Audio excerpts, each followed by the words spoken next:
Been an amazing drummer. I was watching it, and then people were talking about, like your YouTube channel, where I couldn't see a bad word about you, and people always said, "Oh, I learned so much from the chats you have," and I noticed that there was a lot of things that sounded just like it was about the music industry in your discussions, but I realised how transferable a lot of the advice you were given was. So, what do you think makes a good man? How can somebody know that they're living a good life? Because you do so much, and everybody seems to have a lot of love for you. So, how can we be a bit more like you, or how can somebody know that they're living a good life?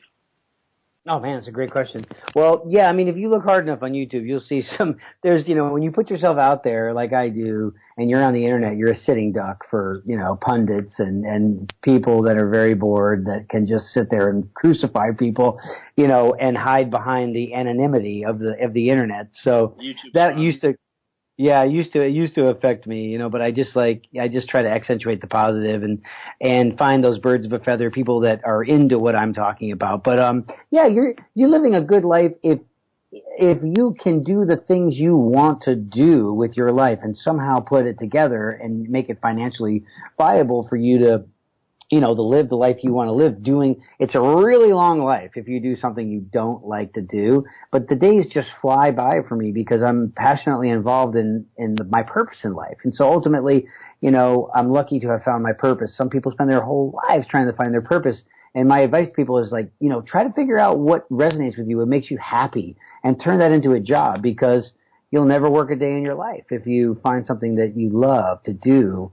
But I think our ultimate purpose is to affect each other in a positive way and to change lives. And you can use whatever you have in your back pocket, your skill set to do that. Some people do it through the ministry. Some people do it through they work for their government, and they're for me it's music. Music has a healing quality, and I've been to 16 countries in this crazy world of ours, and it's a universal language, and it helps people forget about their problems, and it cuts across cultural and language barriers. It truly is a universal language, and probably one of our highest forms of communication. It is a direct line to the soul. If you ever, you hear about when someone dies, the body is, when the soul leaves, it's just like the body is just a shell, and music is a direct line to the soul. That's why if you hear a song and it could just create an emotional reaction, you have no idea, why that's happening. That's the power of music. So Why do you think that is? If I can say an audience in Japan who can barely speak any English sing a song perfectly, how can somebody, why do we love listening to music when we're sad, and how can, why does music have that emotional connection with us? I just think it's a gift, from whatever version of your higher power is. It could be, Jesus, Muhammad, Buddha, it could be, the universe, however, whatever you like to, consider your higher power, but it's definitely a gift. And it combines all these different art forms, science and math and, philosophy and, just the things that a musician has to do, the commitment that it takes to master an instrument, to learn an instrument and then master it. It's a lifelong pursuit. But like I said, it's a direct line to the soul.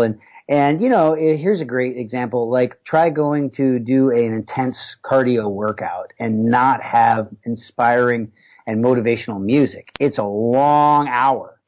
But when you have music and everybody's in that community, like you go to these group workout classes, 30 people, and they're all listening to the same song, and it's like upbeat, and it's like an hour flies by and everybody's in a puddle of goo, just sweat, and they're just like, wow. And if the music stops, like, I don't know, my iPod's broken, I don't know what happened. It's just a long hour.